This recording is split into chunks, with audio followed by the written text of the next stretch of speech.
Greetings ladies and gentlefish, and welcome to another video full of World of Tanks games from you guys, my wonderful, devoted, running out of adjectives, audience!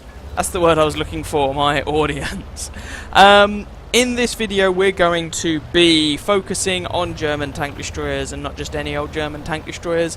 These are the, if you will, the second line of German tank destroyers. The ones that are made out of paper, have generally good guns, and an extreme allergy to high explosive rounds. So, we're kicking off here at tier 6. We have got I Am Not Dave. His name may well ring a bell for some of you. We have featured some of his games before, and he is driving the Nashorn. A machine that actually I don't hate. It's not the sort of tank I usually like. It's made of paper, it doesn't have a turret. It's a red line sniper, let's be honest. But I didn't hate this. It's a shame that I wasn't able to show you my ace game in this machine, because that particular installation of World of Tanks had a bit of a hissy fit. But it was, I think I was bottom tier at the time. But anyway, enough about that. We are here for Dave's showing. So he is on Malanovka, which is a fairly good map for the Nashorn. Big, wide, open spaces, lots and lots of killing ground, some concealment for you to hide your flimsy tank destroyer behind.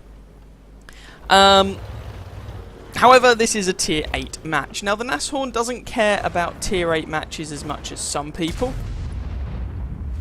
Notice Dave isn't firing the gun here, by the way. He is just acting as spotter. He then fires the gun when the guy is no longer spotted, minimising the chances that he's going to be spotted. Really nice little idea there. Anyway, what was I saying? Can't remember. Doesn't matter. Yes, bottom tier here on Malanovka. Nashorn gets a really punchy gun. This is, okay, it has a different name, but it is to all intents and purposes the long 88mm gun that you find on the Tiger 1 at tier 7. Down here at tier 6, it's a very punchy gun indeed. Now, you may initially look at this and go, well, the tier 5 gets a gun that is essentially the same.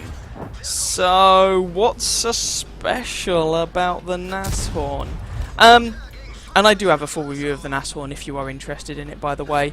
Really, yes, the gun isn't that much of an upgrade over the tier 5s, certainly in terms of penetration and damage. However, the gun's soft stats and the reload and things like that are much more comfortable on this machine. And the Nashorn itself, it may not be as fast as the Panzer Soufflé at tier 5, but overall the machine feels, to my mind, more comfortable than its predecessor. So I considerably preferred this tank compared to its forebear. Now, Dave here has been doing a really good job of actually spotting a surprising number of bad guys, and he appears to be well versed in the ancient art of not firing if you're about to get bleeding spotted by pulling the trigger. Now, he does shoot at this guy.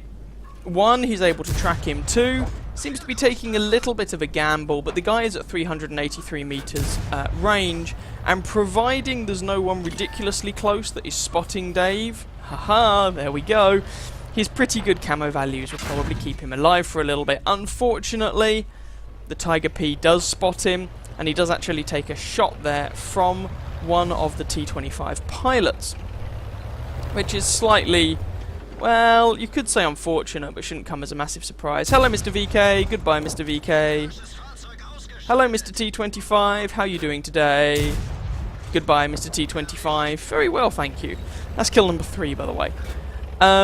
So Dave's actually doing a really good job here, despite the fact that this thing is very fragile and is kind of your stereotypical red line camper. That is not how Dave is playing it. He has gone further up the map, he's got himself into a bush, and he's actually currently on over 1,300, over 1,400 assistance damage, which is really, really nice to have. And when you're trying to get your high experience games, a lot of the time you're going to have some spotting in there as well. The thing is, if you just sit at the back camping, someone else is spotting for you, and you end up sharing your experience with whoever is doing the spotting. If you're the one doing the spotting, that's not the case, and if you're the one spotting for other people, as Dave was there, as he breaks over 1800 assistance damage, then you can get a share of their experience too. So Dave is actually playing a really solid game here, and not just a boring campy TD game. Unfortunately, shot doesn't quite hit the KV-2. This gun is usually pretty accurate. I don't think Dave let the gun fully aim there. See, like I said, it's usually pretty accurate, as Dave is able to execute that Hell Kitty for kill numero 4. And this game is looking decidedly better than it was. 9-7. At one point the friendly team were a good 2 or 3 tanks down toward the earlier stages. And slightly bizarrely at the moment, Dave, in his really campy tank destroyer, in a tier 8 match, so he's bottom tier, has more assistance damage than he does regular damage, which I think is hilarious and absolutely awesome. Hello Mr. M6, let's pick up the tracking shot on him. M6 is looking this way, M6 dies for it, there's some more assistance damage. Unfortunately Dave hangs around just that little bit too long.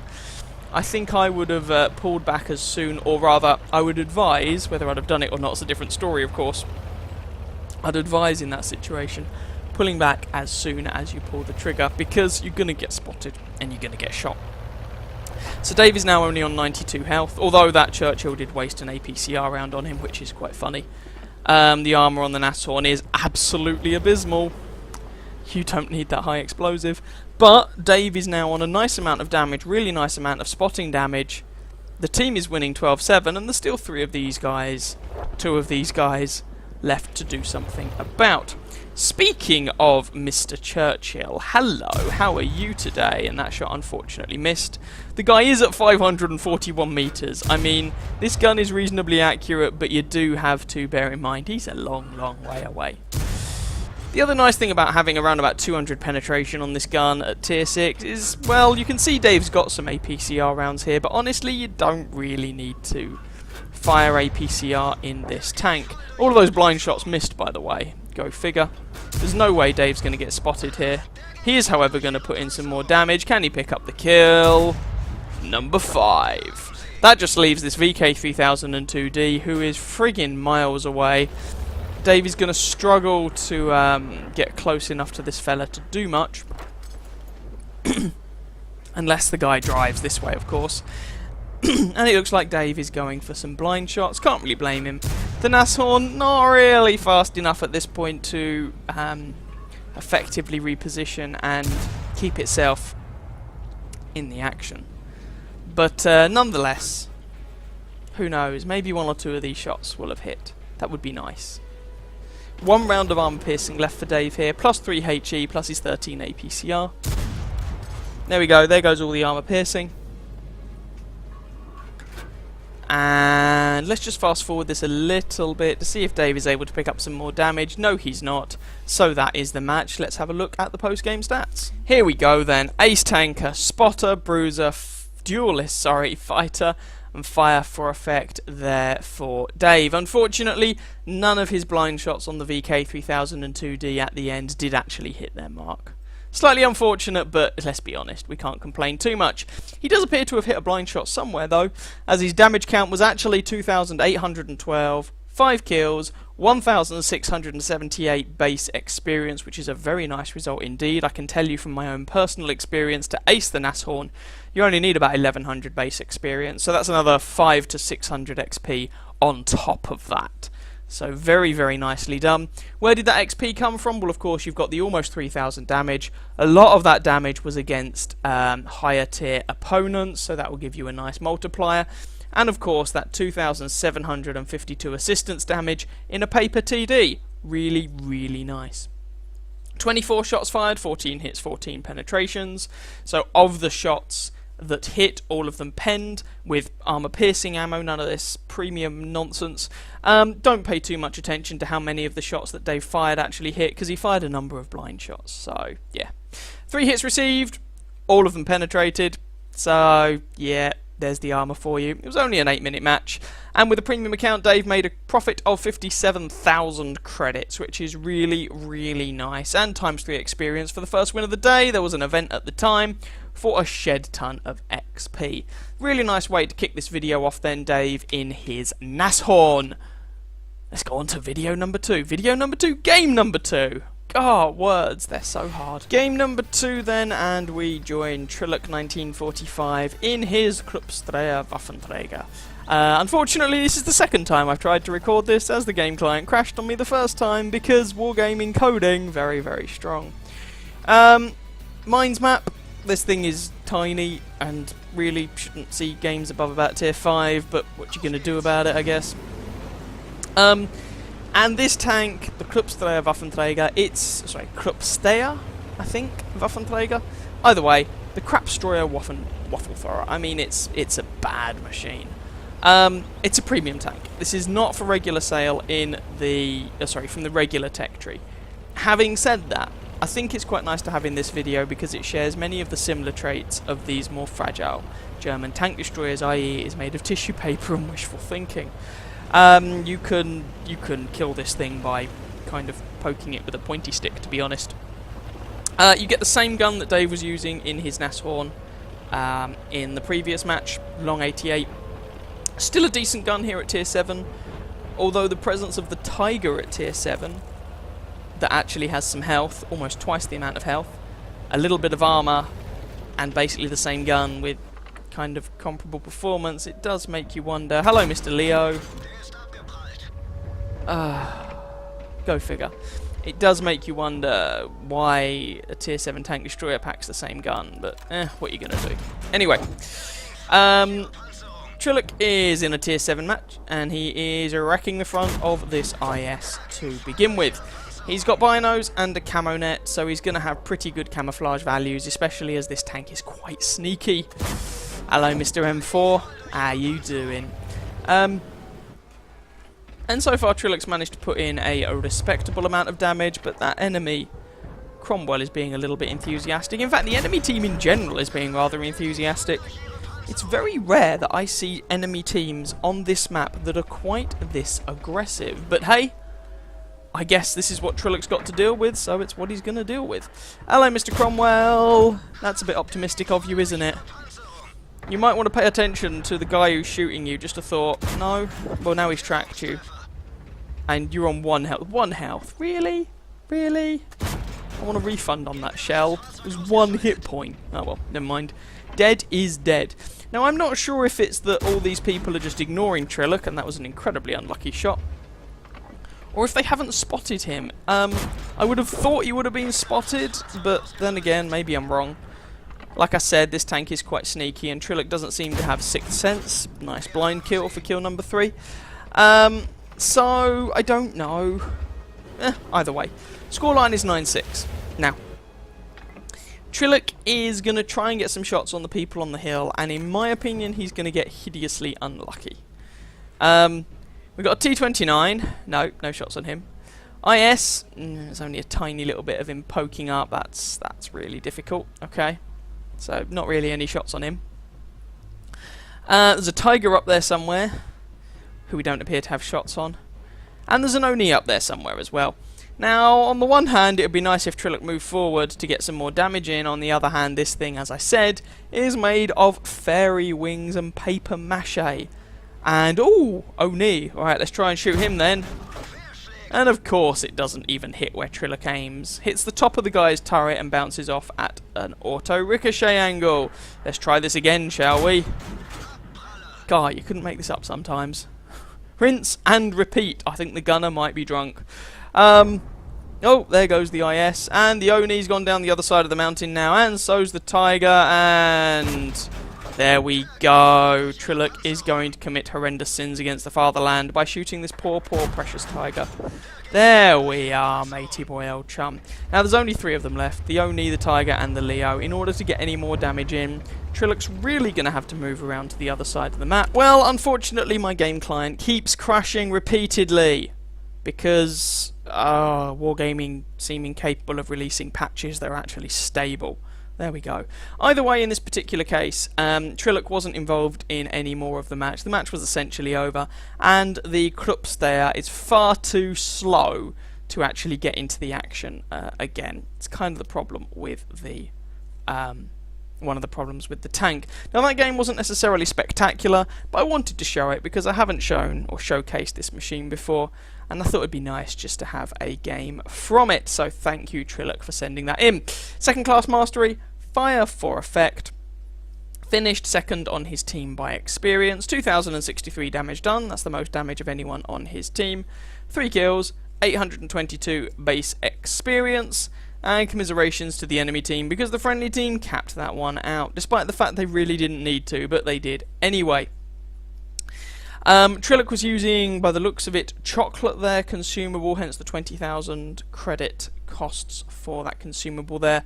And that does fairly significantly eat into his profit margin. Now, the Krupsthayer is a tier 7 premium, which means that whilst it can be profitable, it does not get the really big credit multiplier that the tier 8 premiums get.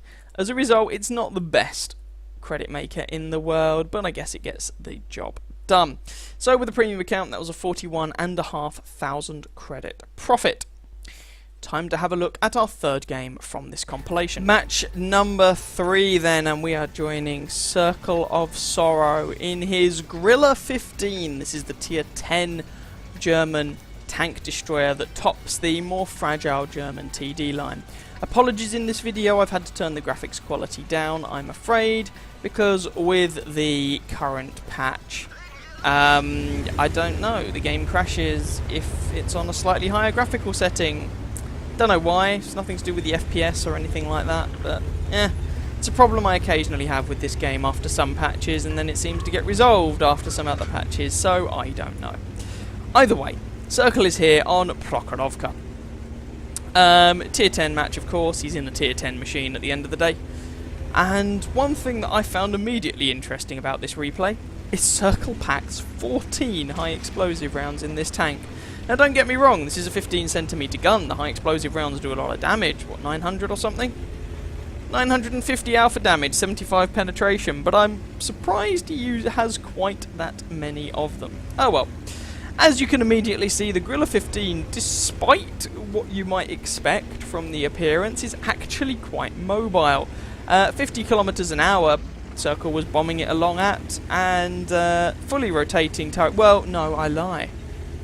Okay, so the Griller doesn't get a fully rotating turret. It's like the Death Star, or the FV-4005. What other name does that get it? Oh yeah, the shit barn. Anyway, it's like those. You get this arc, very wide gun arc at the front where the tank can shoot, but it can't shoot literally all around it, which is something worth bearing in mind. Now, Circle is not just sitting at the back of the map, red line sniping, which is nice. I mean, this gun could do it, even with armor piercing. You've got just shy of 280mm of penetration and 750 alpha damage. When this gun hits you, you know all about it. But Circle is actually being rather more aggressive with this tank, which is nice to see. I find bush camping boring. I know I'm biased, but there we go. So Circle has come up onto the hill on the 0 line here on Prokhorovka. Yeah, Type 4 heavy. That was a bit unlucky. 280mm of penetration could quite happily have gone through the front of his turret, I believe, if it had hit in the right place, but fairly long range. Those super heavies are quite resilient. So, yeah, alas, not going to happen. The IS-7's getting a little bit irate because he wants people to spot the hill, but that's not really Circle's job. He's in a tank made of tissue paper. Doesn't even have much health. If he gets spotted, he will get eradicated, although there isn't any artillery in this match. Having said that, Circle's platoon mate there, Marfan, also in a Griller, unfortunately gets taken down by the Type 4 Heavy, and Circle has yet to get any damage go off. Now, Marfan says my 6th sense didn't go off. It's entirely possible. Bear in mind, there's a delay of 3 seconds between you being spotted and 6th sense going off. It's entirely possible he got obliterated before those 3 seconds were up, in which case 6th sense ain't going to go off because you're dead before the time's up. So, worth bearing in mind. Now, Circle got a little bit unlucky against that mouse there, and again, maybe it's not luck, it's difficult to see exactly what angle that guy's at. Either way, the angling seems to be pretty impressive.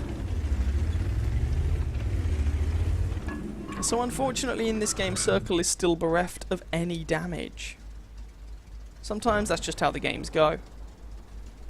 Someone gonna let him change that? Ooh, that T-54 lightweight is being slightly worrisome.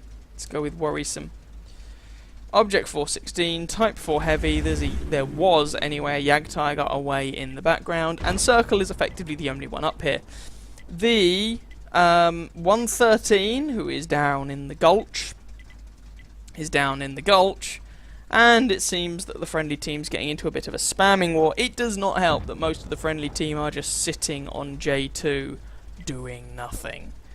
It's always encouraging when you get teams do that, isn't it? And I'm not really sure what this 113 expects Circle to do in his griller here. If Circle gets spotted, he will get annihilated. That 113 got himself into a garbage position. There's not really much anyone can do to help you out there, mate, to be honest. Suck it up. Circle's still trying to find some shots. This match does get off to a rather sluggish start, which you probably could have guessed from the fact that it's on Malinovka. No, it's not.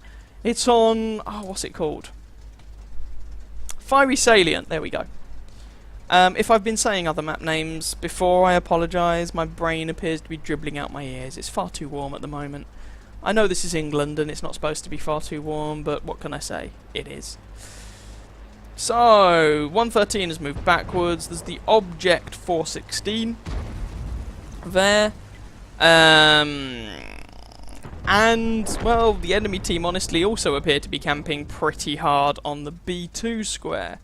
Which is, it's one of those games where most of both teams just line up down the 1 and 2 lines and wait for someone to move forwards, spot everything, get vaporized, and then the next person move forward, spot things, get vaporized, and rinse and repeat. Sometimes this map can be rather tedious, especially when people just sit there and camp in their heavy tanks. And we all want to fall asleep. Nonetheless, this should hot up in a bit, I promise. In fact, actually, I'm just going to speed this along a little bit, because otherwise we're just sitting here watching a tank destroyer in a bush. And there we go. Circle moves forward, finds the T-54 lightweight. T-54 lightweight is now a thing of the past. Excellent. Scoreline is 5-4. Okay, so it's still relatively close, and Circle is just trying to see if he can pick a shot up on any one of these guys again. It does appear that as soon as Circle moved forward and spotted someone, I don't know, everyone on the friendly team just died, which is kind of annoying, but there we go. And so we're back to the bush. Again, I'm just going to speed this along a little bit, because otherwise this is going to be a tad on the tedious side. And of course everyone on the team starts telling everyone to uninstall the game, because they're not doing things while they're sitting on the red line in their heavy tanks, rubbing their hands together in glee. I don't know. Anyway. Again, not really a great deal of much happening. There is a mouse moving forward on the friendly team. He has got tank destroyers providing a little bit of overwatch. And suddenly, oh, hello. Right. IS-3, FV215B, and a Jagdtiger. Oh, what a fun bunch of friends they are. IS-3 is a 1-shot, FV is a 2-shot. I believe the Jagdtiger has now been made a 2-shot. Sorry, a 1-shot even. And Circle puts in a really big shot into that FV215B. Manages to avoid the shot from the Type 4 down there, which is a good thing. He may well have been firing high explosive. Well, whatever it had been firing, it'd have hurt this tank, because Mayflies hurt this tank. So, IS-3, Jagdtiger, and FV215B. This is a slightly odd situation, because if Circle goes over the crest of that ridge in order to spot these guys, there's a very good chance that, well, these guys are just going to obliterate him, and that would be a little bit sad. So it'd be very nice if the friendly team could have taken out one or two of these fellas. Oh! Oh! Type 4 Heavy away in the distance. Yeah, he's not feeling so well anymore. Bye! And then Circle is able to move up. There's just the Jagdtiger over here. The IS-3 and the FV have both gone to meet their makers. There's the Jagdtiger. Oh, hello! Goodbye! And that's another one down. And Circle finally manages to pick up his first kill of the match. Mouse is pushing forwards. Good mousey boy. Off you go. Squeak, squeak. And Circle is in hot pursuit, hitting 65 kilometers an hour, which you don't say very often for a tank destroyer that hits for 750. And this mouse apparently thinks that, well, oh, I don't know. He's just complaining and generally being a grouchy man. So we have got on the enemy team still left a Mouse, Panzer 7, Type 5 Heavy, Jagdpanzer 100, a Super Pershing. What the hell is a Super Pershing doing in this match? Oh, he platooned up with a Jagdpanther too. Never mind. And they are, of course, camping like bosses. Ugh. So, Circle is taking the long way round here. He's not cresting in the obvious location, because obvious location is obvious. He goes along here. Jagdpanther doesn't even get to shoot him as Circle puts him out of his misery. Enemy Mouse has also gone to a better place, and that leaves this poor forlorn Super Pershing. Kind of feel sorry for him, but, well, he shouldn't have platooned up with the Jagdpanther too, so, meh. Unfortunately, most of him is hidden, so it's kind of difficult to actually get a shot on this fellow. So, oh, no, he's popped up again. Is Circle going to go for him, or try and do something about the Type 5? Or maybe the Panzer, or even the Jaegeru. There's only these four guys left, and oh, no, just stay there, Mr. Super Pershing. Oh, there we go. Very nice, and he is dead. 3 of them remain on the enemy team.